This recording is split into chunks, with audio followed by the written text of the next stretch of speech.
I'm Bryce Butler from Access Ventures, and this is More Than Profit, a show where I talk with founders, investors, entrepreneurs, and leaders of all kinds about living and working with purpose, how they do it, and why. This week, I'm joined by my partner in crime, TJ Abood. TJ and I have been working together since almost the beginning of Access Ventures. He oversees our investments, and we work together to better align our mission, values with every asset class that we deploy. He's also the architect of our venture strategy that emerged in late 2018 around the blockchain. And we are joined this week by Robby Greenfield, the founder and CEO of Emerging Impact, and a person at the literal center of the blockchain and social impact space for the past decade. A man that literally walks the walk. In fact, he called in from Mexico, where he's been for the past couple of months, working on an exciting project. You'll hear a transition in the audio halfway in, so thanks for sticking with us throughout. We didn't want you to miss out on this exciting conversation. If this is your first time diving into blockchain or you're quite familiar and active in the space, this conversation around activism, social and environmental impact, adoption, and what it will take to do this at scale are all in this week's episode of More Than Profit. Well, today, I was actually going to say a rare treat, but it seems like season 2's been full of special moments. But today we're going to have an opportunity to talk a lot about blockchain. I think for some people it can be confusing. But I really wanted to start with the man on my screen whom I've known the longest, TJ Abood. We've actually been working together for 6.5 years now, something like that. Yeah, about that. Yeah. So I think sometimes when people look at Access Ventures, they, one, are confused about what we do. But behind that, they're actually somewhat confused about who does what. And so I think for this conversation, I'd like to kind of start off with you a little bit. Talk to me a little bit about, what it is you do here at Access Ventures, and kind of couple that with like what drives you, like why do you do it? 6.5 years, long time, but super passionate about the work. So what do you do to move the mission forward at Access Ventures? Sure thing. So my role as an investment partner is I manage our endowment. And so it's fun. I get to work in every single asset class, both public markets, private markets, and then we have our own internal investments, make direct investments into different companies that we feel strongly about that fit our mission. And so why do I do it? Let's see, we'll have to go back about 10 years, but my background is in private equity and did a roll-up strategy of home care. And so this is, unskilled, caring for the elderly and indigent. And I just had a moment where I saw us collecting outrageous profits. However, we had to keep our employees at minimum wage. And in some cases, there were opportunities to pay less than minimum wage. And although private equity is a great industry, it's certainly good for the career, just really difficult to mesh with my values. So I left, and not too long after that, joined you here at AB.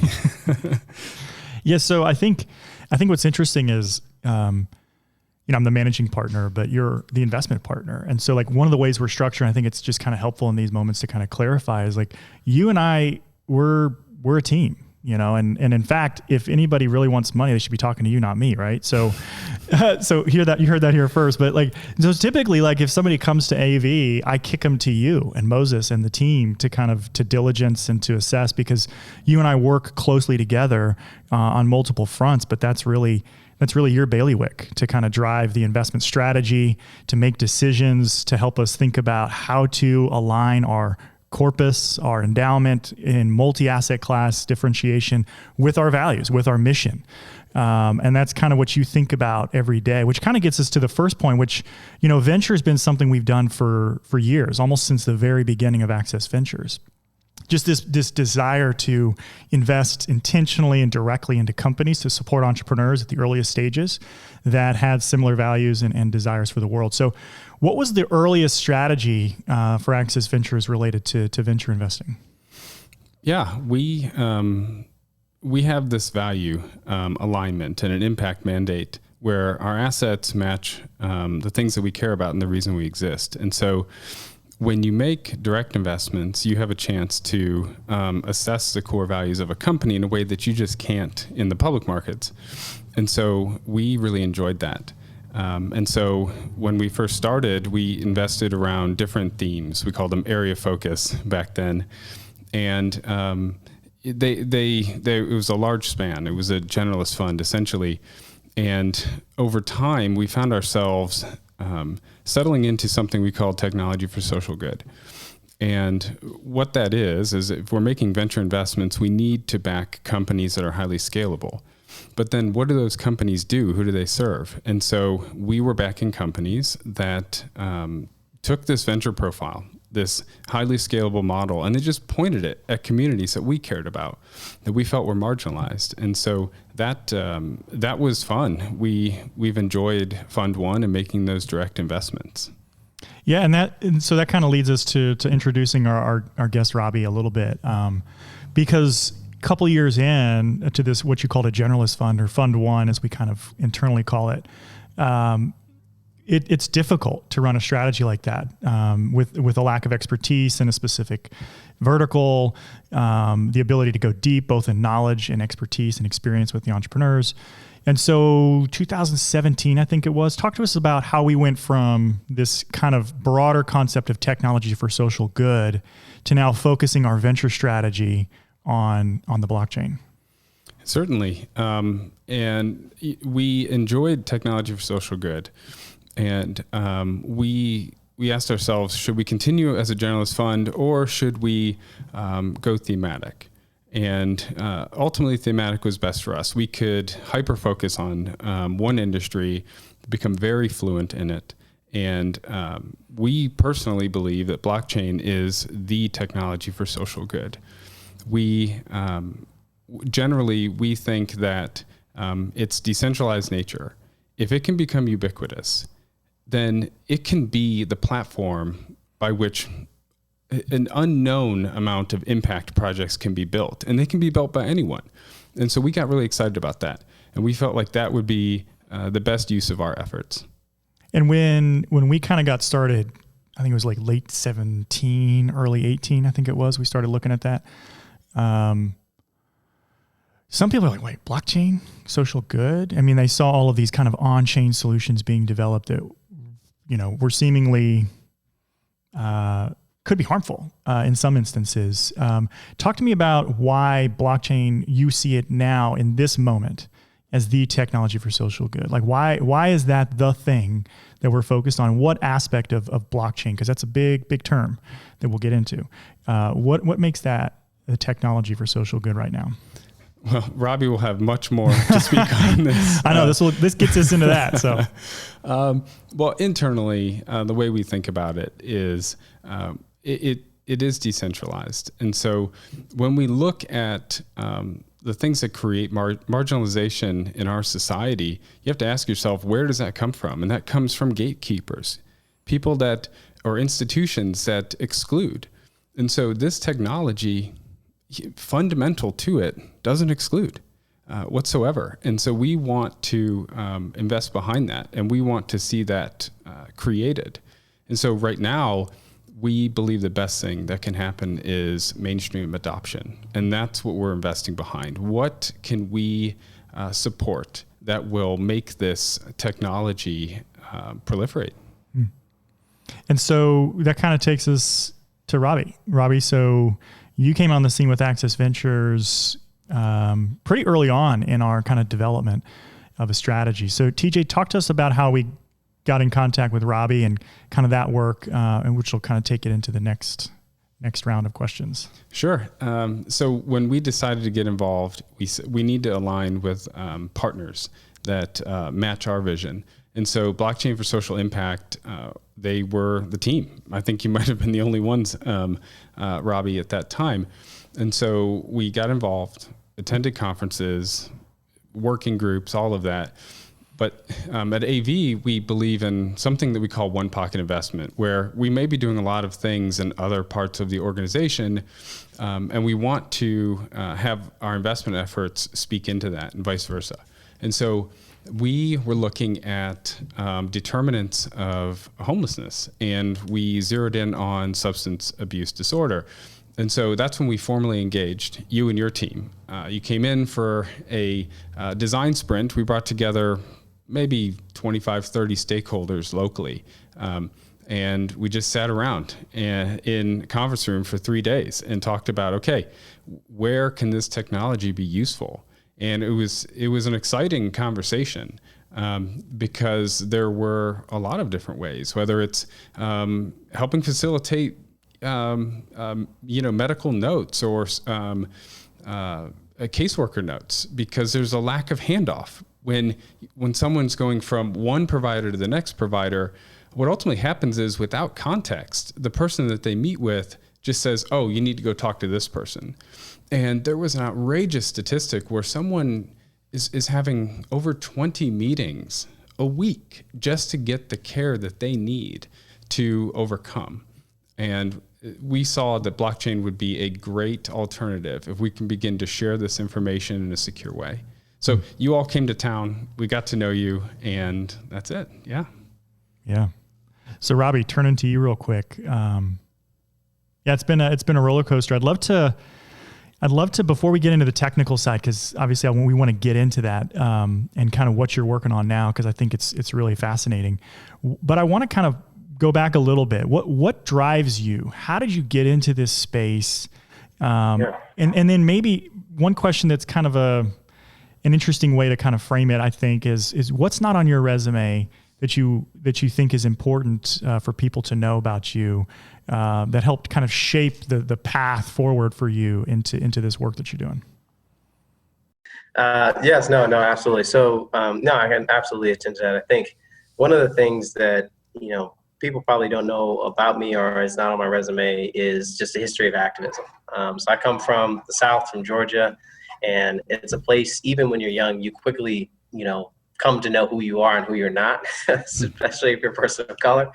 And, throughout my really early youth, like, I became aware of like Wu-Tang Clan, Public Enemy, Martin Luther King, Malcolm X, because these are things that my dad would listen to on cassette tape, right, in our car. And I think not until, I was called like the N-word multiple times, like, and this is like really, really young, when I'm playing soccer games, things like that, that social justice and feeling of inequity, was certainly a motivator. And I wouldn't realize how to activate that in the way that I best could until I got to college at University of Michigan, where I got really deep into activism, and I started to get into engineering, et cetera. So while there, that's when you had the shooting of Trayvon Martin, right? Which I really think has been the catalyst for what we see now during COVID in terms of the Black Lives Matter protests, et cetera, because that was really the first time where you started to see, in the streets protests, within the last decade or so. And then of course, Ferguson followed that. And, at Michigan, it was a huge, huge deal. And we started this, you see quite regularly now, this kind of hashtag activism that materializes into, real-time activism on the streets, whether it be spray painting the streets or doing stand-ins, et cetera. So doing a lot of that. And, after that experience, got to do the CNNs, the New York Times, and all these different things, and talk to administration, and really, to TJ's point, how do you do this at scale, right? Because the issue is that for universities, you only have 4 years, right? And the administration's like, well, they'll be gone. We don't have to deal with them, and T-minus, 4 years when they come. And then, in the real world, I think, people have jobs, especially working people who are most affected by this. They can't protest every day. So that's when I started to employ, my engineering background as to how to sustainably, support my activism. And the first wave of that was through, blockchain technology. But at the time, there is no generalizable blockchain like Ethereum or others. So there really was no solution-oriented conversation around it. There really just was cryptocurrency, right? And you had Mt. Gox and Bitcoin. So Started on the financial end as most people do, which actually helped pay for part of my college. And it wasn't until getting into my first full-time engagement at Cisco where we started to look at worker wellness. And this was like really, really early applications in terms of how do you use, temperature monitoring or simple, IoT devices that you could place in factories to make sure that baseline conditions were met for factory workers. And of course, the issues of, worker wellness in factories, particularly in emerging economies, goes way beyond just it being hot, right? Sexual assault, not getting paid overtime. So this was just one of the mechanisms that we looked into. And then, after helping instantiate their IoT Trust Alliance there, I had the opportunity to lead and really develop the social and public sector practices at Consensus. And that's when it really started to get into, okay, now you have full, breadth to create for some of the largest NGOs in the world as to, what use cases can feasibly be attended to by the technology. And for context, what time period, what years was this that you kind of started shifting over towards Consensus, doing your work with Cisco? Yeah, so that was between 2014 and now. So over the past 6 years or so. Because what happened to Trayvon Martin, that was, I believe, in 2012. So yeah, about 8 years ago. So yeah, it was like very shortly after that. And it was really exciting too, because of course, like that's around the time that Ethereum came out, right? So this was actually the first time where you actually could make something. Well, I think that the context is helpful because I think you were right. I mean, the finance part of the cryptos was just so exciting in that time period, especially the earlier years. And so a lot of people started kind of gravitating towards it. You saw a lot of on-chain solutions, but the underlying infrastructure hadn't been yet fully baked out or developed or even adopted. And so now, those of us that are true believers, if you will, still around, still kind of see the long-term arc of this, but relatively short period of time, last 6 years, so maybe you were a Consensus too, like as it tried to kind of adopt this social impact lens in the midst of kind of all of the nefarious conversation around cryptos, just saying like, no, there are great applications for this. Like think about the possibilities.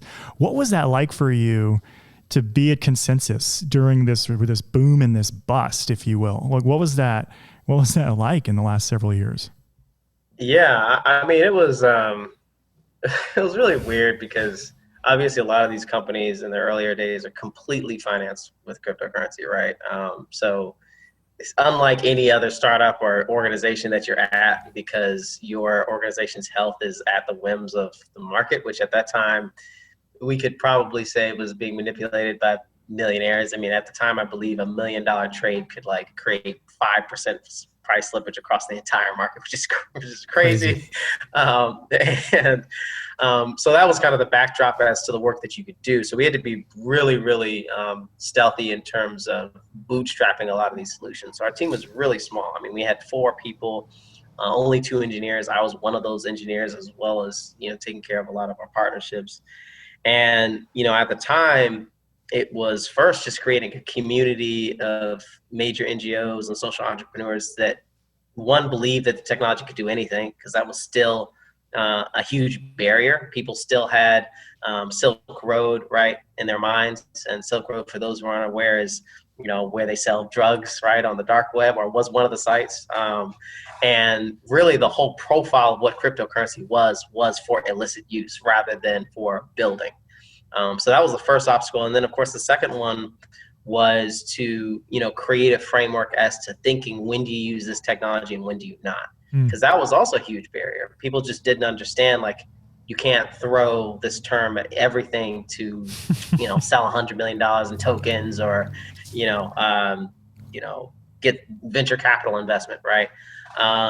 So after really hurdling those 2 obstacles, we started to get into, design frameworks as to how do you quickly iterate proof of concepts for, major NGOs and also social enterprises. And I think that's when we really started running into, okay, these are some niche use cases that have, potential to scale, like digital identity. Well, hey, Robby, let's take a moment and step back. some of our audience may be unfamiliar with blockchain. So as we've been discussing it, they may or may not be tracking. Could you take a moment and explain what blockchain is? Yeah, no, absolutely. And the metaphor that I like to use as to, what blockchain is less technical and more functional. So, imagine, you, I, and, one of our friends, is in a group chat, right? And each of us have our own cell phone providers, right? We have our own cell phone, and, we're just talking about how our day went. And, over the course of that conversation, I feel something that's really, really embarrassing. And I deleted off of, my phone. I throw my phone away, disband my network. And I try to convince the other two people in that group chat that it didn't happen. But of course, you all can see it. It's still on your phone, right? I can't take it away from you. And, that's the immutability and trust components that you see in a blockchain, which is really just a list of tamper-proof transactions that is driven by, a whole bunch of people agreeing that those transactions actually happen. And this creates an environment in which, one, we don't have to innately trust each other anymore or what we're saying to each other, right? Because we all, have a mutual understanding as to what's going on, or otherwise known as consensus. But two, the more of us that are there, even if, I went on a tirade and just went and found and threw away every phone I could find, that was a part of that group chat. Still very low probability that I'm going to convince everybody that, I didn't put something embarrassing in that chat, right? So the more people that are participating in that network, in that conversation, the more people there are to verify, what has happened and what hasn't happened. And this really, creates a new dynamic in which organizations, right, as well as people don't have to innately trust each other as much as they did previously, opening up a lot of new avenues for not only value transfer, right, when we talk about the financial aspects of blockchain and sending digital payments, but also trustless environments in which we can transact with one another more confidently. Well, thank you for doing that in a very technical space. It's always refreshing to hear a simple explanation of the technology, but then also how we would use it. And so you are the founder of Emerging Impact. So can you share a little bit of what the company does and who you serve? Yeah, absolutely. So Emerging Impact empowers major NGOs and social enterprises to modernize financial services for the disenfranchised, primarily by using blockchain technology. So two specific use cases that we focus on is one, humanitarian aid. So this is typically in the form of cash assistance, which you see a lot of nonprofit programs moving away from in-kind assistance, like providing water bottles and T-shirts, to actually providing vouchers or in some cases literal checks, because typically beneficiaries know what they need and what they don't. And the second is environmental finance. So this is looking at these fractured but also burgeoning environmental commodity markets like carbon offsets and renewable energy certificates and energy saving certificates, and seeing how can we make these markets, one, more accountable, right? So that they're actually measuring something that happened and not double counting some environmental impact that probably didn't happen. And then two, just easier, right? More liquid, so that consumers not only can verify that what they're investing in actually occurred and created some environmental impact, but they can actually, use it for their purposes of neutralizing their environmental, emissions, or trade it if they want to be on the more financial side of the market. Mm-hmm. And the vision of the company is, tell me if I get this correct, saving the world with emerging technology. What do you mean by that? Yeah, so typically the ones that are tasked with, saving the world, whether it be humanitarian aid programs or, other social sector or public sector initiatives that seek to really upend, injustice in a whole variety of ways. Typically, those organizations aren't well equipped when it comes to technology. Mm-hmm. They're either, public, be it a governmental agency or, social, and be it that they're a nonprofit, and oftentimes they don't even have any technical people on their teams. And if they do, it's the person that's managing their WordPress website. Outside of that, a lot of impact around the world is conducted using email and Excel sheets. And particularly during times like COVID, but also the oncoming recession because, of pandemics and climate change and natural disasters, those tools, email and Excel, aren't really fit for the job as, the amount of need increases. And this is where we see being able to combine, the product design process that a lot of technologists go through when they're trying to create product market fit solutions, and the methodology process which social sector and public sector organizations use when trying to gain community trust and implement some of these life-saving programs around the world.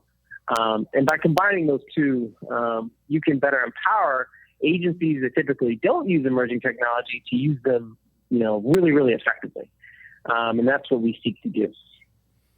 Thanks for sharing that. It sounds like you are integral in paving the way where this technology can be most effective in a global context.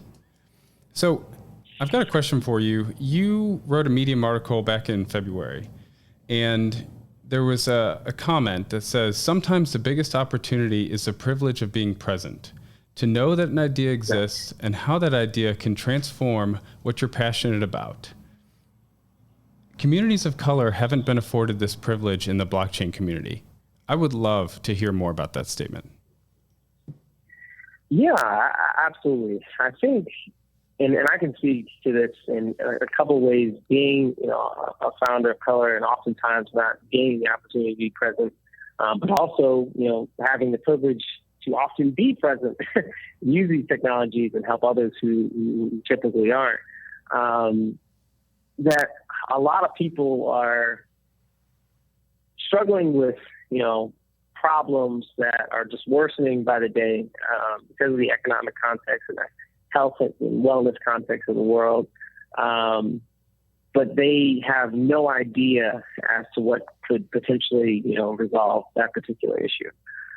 And this is to the context of, the Pacific Islands, you have people literally burying money because they're some of the most disaster-prone areas in the world, right? And this gets worse as climate change gets worse. Or even, people getting access to COVID stimulus aid in the United States, right? Because of how slow our unemployment insurance system is. And in those two cases, you have somebody who's disenfranchised that oftentimes can't take a minute to learn what blockchain is or what AI is or what any of these, tools are, let alone diagnose how it can map toward, their problem. And, on the other side, you have technologists like myself who do have that time. And not only that, but have the time to understand what are the constraints that a lot of these, other users, right, our colleagues, right, have. And this could be, a lack of financial literacy, reading, writing literacy, a lack of internet connection, and how to not only leverage emerging technologies to make their user experience better so they can access services that I, am blessed to access every day, but also do so in a way that allows them to actually use it. And I think one issue that comes with, the privilege of, Silicon Valley in particular is that you have a lot of founders that want to create great things, right? Their heart is in the right place. But their cultural intelligence as to what those constraints are isn't, right? They assume technical literacy by making mobile applications that are only on iOS, right? They're only supported by the iPhone because they see statistics saying, swaths of, African countries have access to, mobile phones, and they just assume that that's the latest iPhone, right? Or in the same case in the Android, rather than understanding that typically those phones are barely, featured with access to data and oftentimes have very, very limited mobile application support, even though they would be considered smartphones for us maybe 10 years ago. And then the second thing is, literacy Literacy is often confined to just being able to read and write. But I think oftentimes founders don't realize that literacy extends to numerical literacy, where you have users who can't even differentiate numerical characters. And these things are huge delimiters to using any technology, particularly applications. And thus we have this constant cycle of social entrepreneurship, thinking in the right way, in that they've identified a very pertinent problem, but building in the wrong way, and that they don't really understand who their user is, oftentimes because they're in another country rather than in their own backyard. I love that point. And so if we zoom in and we look at one of the use cases that's constantly put before us in the industry, a lot of blockchain products are marketed with the phrase banking the unbanked. However, the majority of these blockchain projects are, developed outside those economies. So do you believe in that statement? I don't believe in the statement banking the unbanked. This has been something that I have disliked for quite a while, and I liken the way that finance is going to evolve, particularly in emerging markets, as to the way that people are already thinking about identity within the space. So, for context, people see refugee camps, situations in which people can't really take documentation with them or have it stripped from them, recurringly, and thus, when they get to, a new border or a new camp, they have no ID to show for, and thus can't access financial services and all the other things that come with an ID. And thus, they have this thought process where, we have to create self-sovereign identity where, just by nature of existing and being registered online, you don't have to have any physical documentation, and thus you can access some of these ID-based services more easily. I think the same for finance. I think there should be self-sovereign finance, where you are not limited to accessing financial services because you have to go through a bank, and that the nature of just having a bank account does not make you financially included, because if that bank account is zero and can't afford overdraft fees and many of the costs of being banked, which is a primary reason, particularly domestically, that a lot of Americans who are unbanked remain unbanked, then you can't really do anything else other than just have that bank account, which really boils down to a Chase, login and password, and that's not very helpful. I think the whole conversation around financial inclusion and banking and banks should focus less on, providing people bank accounts and more on economic empowerment. And that is quite literally, them being able to, control, right, their own finances, their own assets, without any fee or issue or obstacle. And the second being that they can leverage those tools and access capital reasonably. And this is not to be, prevented by a somewhat racist and very limited credit system that we have in the United States. Of course, a lot of emerging markets that we have credit systems. But then second, takes into consideration the cultural nuances of lending that isn't just, within a Western context. And what I mean by that is in a lot of countries, you have public lending pools where the KYC or the Know Your Client process is governed by a business person living in my village, right? Have I seen them? Do I know them to be a trustworthy person from what other people say, rather than, what's your social security number and what's your ID number? And this is something that right now, when you look at modern finance, doesn't take into account. And yeah, I don't think that that's necessarily going to be governed by having a bank account in the future. I think it's going to be governed by having a financial account, but that can take many, many forms. Oh, certainly. The technology helps gain access to a financial account, but there's certainly more work to do. Thinking about the Access Ventures investment thesis, so we want to see adoption. We believe that that's the base, just taking the last example. I'm curious, what do you think is necessary for wide-scale adoption to take place? Adoption has been another term that I've struggled with in the West because, and particularly within the blockchain space, because mainstream adoption within the blockchain space now is really just Western adoption. That's really just, European, North American adoption of any particular, process. And right now, you consider the success if you have, upwards of 50 or 100,000 users, right, for blockchain applications. Whereas I think really we should be focusing on, hyper-localized adoption to a critical mass that allows that particular, community to realize whatever financial inclusion mission statement that you have, right? So what I mean by that is looking at taking a regional approach, rather than an international one, because there are too many cultural nuances, particularly around finance, that, will allow for mass adoption on the scale of millions for a single user experience. There are language barriers, there again, internet connectivity barriers, but then there are also accessibility barriers, like being able to access payment gateways like MasterCard, Visa, et cetera, which literally don't function in the context of the Pacific Islands at all. They're not there. And because some of these countries are considered risk countries, right, where those businesses choose not to participate. But that doesn't mean that a startup, building lightweight financial infrastructure like a Plaid in those areas between local banks wouldn't be very, very successful.